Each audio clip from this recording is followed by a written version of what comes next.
Hey guys, how's it going? Welcome back to another FIFA 21 tutorial where today we're going to be answering a question I get quite a lot on a lot of my videos. It is how to improve your attacking in FIFA 21. Now obviously attacking is very difficult as well as defending. It takes a lot of time to improve, but today we're going to be sharing with you a great tutorial on how to do this.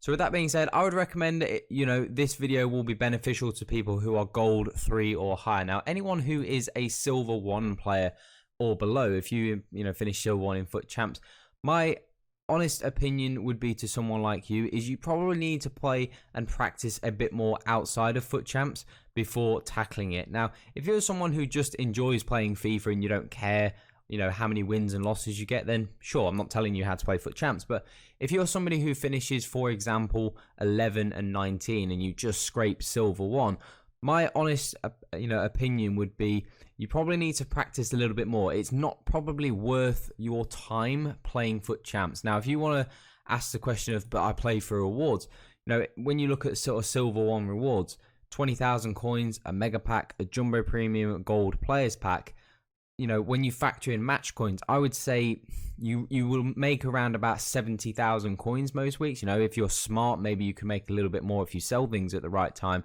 But more often than not, that's roughly the coin total you'd make. Now, in a 3-day period for you to make that many coins, you could make that many coins elsewhere in FIFA. So for me personally, if you're a silver 1 player or lower, I would say you should spend your time trying to improve before tackling FUT Champs. I don't think FUT Champs is worth your time until you hit gold 3. So if you are a silver 1 player, I would recommend just trying to work on the fundamentals, because if you're a silver 1 player, you probably don't have the best grasp of the fundamentals needed in the game.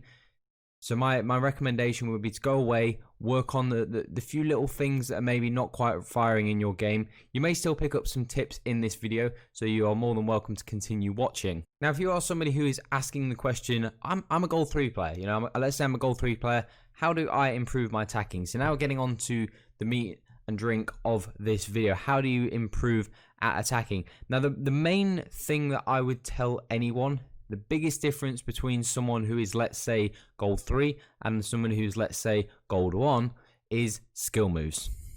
Skill moves are a massive factor in determining how good you are and how good you can become at FIFA. If you're someone who doesn't know any skill moves, now, people who are gold 3, now I can speak from experience. I've been at the whole range of skill levels. I've been down in the silver ranks at silver 1, and I've been as high as sort of elite 1. So I've been the whole range. I've traveled the whole range. So I can speak from experience on these points.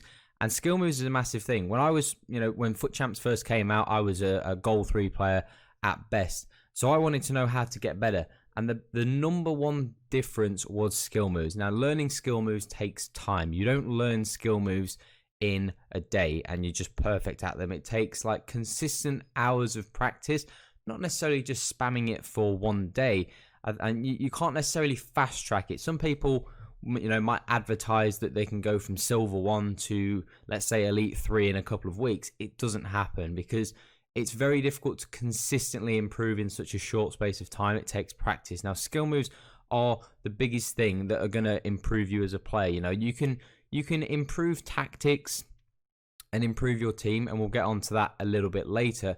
But skill moves are the thing that really elevate your attacking to that difficult level. Now, as a gold 3 player, you might have a couple of skill moves in the bag, maybe a few simple ball rolls, fake shots, things like that.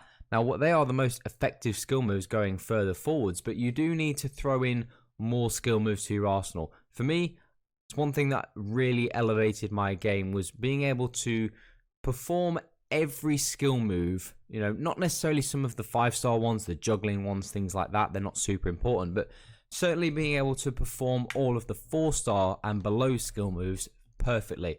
You've got to be able to do that. And the reason why is you don't want to become predictable in attacking. I played somebody yesterday who hit pretty much the only skill move. I learned very quickly the only skill move he was able to do was a La Croqueta. After about 15 minutes, I worked out that's the only skill move he knew. And after that, he was no trouble. He was easy to beat because I knew that every time he got into a position, he just had one skill move. Now, what really elevates you to the next level is being able to get into that position, but maybe having 4, 5, 6 skill moves to call on, getting into that position, maybe being able to do the La Croqueta, but throw maybe a ball roll, maybe a fake shot, maybe a running fake shot, maybe a roulette, maybe a stop and turn or a spin, or, there's so many skill moves, the drag to drag, like there's so many skill moves that in that same position just make it so much more difficult for your opponent to defend. Because if you just have 1 or 2 skill moves in your bag, much like the example I posed, you become very easy to play against, and then you really limit yourself as to how good you can become if you only know a couple of skill moves. Now, you have to nail the basics of FIFA, the simple mechanics of defending, things like that, but attacking is really where you want to focus on in this game, and that's obviously why you've came to this video. And skill moves are the biggest thing that I can tell you to learn.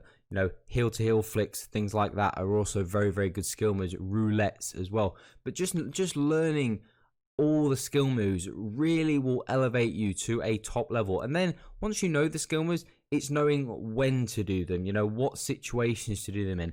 And no one can tell you, no video can tell you when to do a skill move, what's the right position. It's feel, it's experience. It's the more you get into the situations, the more you kind of know what skill moves work in certain areas. There isn't this skill move works 100% of the time in this area.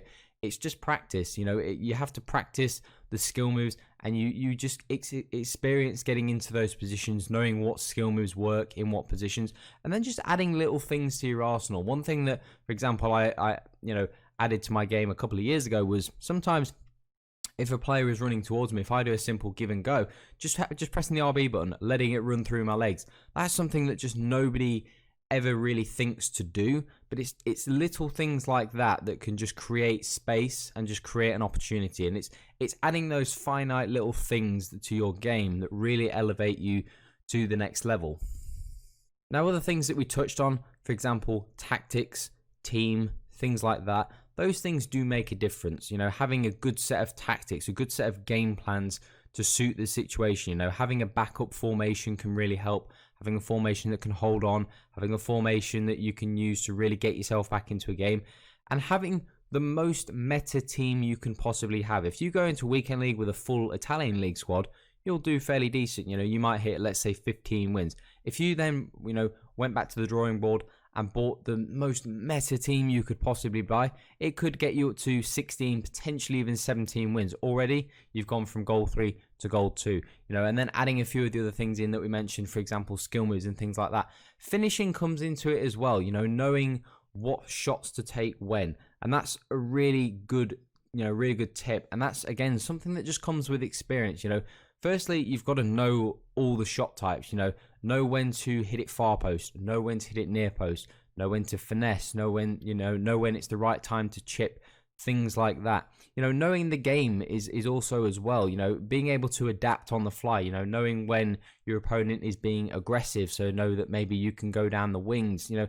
Another big one is knowing what your opponent's formation is. If they're playing a narrow formation, for example, that, okay, the wings are going to be open because he doesn't have any wide midfielders out there. For example, if he's playing a 4-1-2-1-2 narrow and you're playing a wing formation, you're going to have space all day down the wings because he's got no one there to cover. So being able to adapt on the fly to what your opponents are doing, and that's why we allude to having game plans set up for different scenarios. And it's just a lot of preparation goes into a weekend league. So attacking is something that can really help. But like I said, skill moves are something that it's the biggest tip I can give anyone. You want to get better at attacking in FIFA, you need to have a team that really is as meta as it can possibly be. You need to have a good array of tactics, and you have to learn the skill moves. The skill moves are the biggest takeaway from this video. You've got to be able to learn skill moves and add that to your arsenal, and that will elevate your game more than anything else. Because if you can't learn skill moves, if you're just someone who's really good at pass and move, maybe you're really good at holding possession, you don't give the ball away very much, you're really neat and tidy on the ball. What do they always say about neat and tidy footballers? You go, oh, he's really neat and tidy, but he doesn't have that burst of pace. He doesn't have a trick in his locker. And that's what you need to think. Are you a neat and tidy player? You might be a really neat and tidy player, but do you have that little bit of genius where you can just, in a tight game, you can just pull out a skill move, something just unexpected. Go, okay, he hasn't seen this skill move, and you just do it, and bang, that might create a bit of space, and that might be the opportunity you need, and that can then be the difference between winning and losing a game. So it's really, really important that you do try and learn the skill moves, and it takes time. There is no quick fix. There is no, you're just going to watch a video or watch a couple of tutorials or get a little bit of coaching from somebody and bang, like 2 weeks later, you've gone from gold 3 to elite 3. Like, it doesn't happen that quick. It takes practice. Knowing when it's your fault is really important, and also knowing, yeah, there are instances when it's the game. You have to be able to put that aside. As we mentioned before, controlling your emotions, but then you also have to be able to accept when it's you and it's your mistakes. Because if you can't accept when it's your mistakes, how do you then ever know where you need to improve? So taking all those things away, you know, really important that you take then some of this information away and then really apply it to your game. And I promise you, I've been in your position. Anyone who's struggling, you know, attacking, for example, becoming a good attacker, it comes, it really does. If you take these tips away, it will really, really come to you, and you'll go, okay, I need to do this, I need to do that, and bang, it comes. Trust me, it happens. It's happened for me. You just need to be patient with it, take these tips away, take them on board, and then really go and make it happen, and you will see improvement, I guarantee you. So if you do enjoy this video and you would like to see more tutorials, make sure you do hit that subscribe button. It does massively help us out. Make sure you drop a thumbs up if you do enjoy the content as well. But as always, guys, have an awesome day. I'm Matt.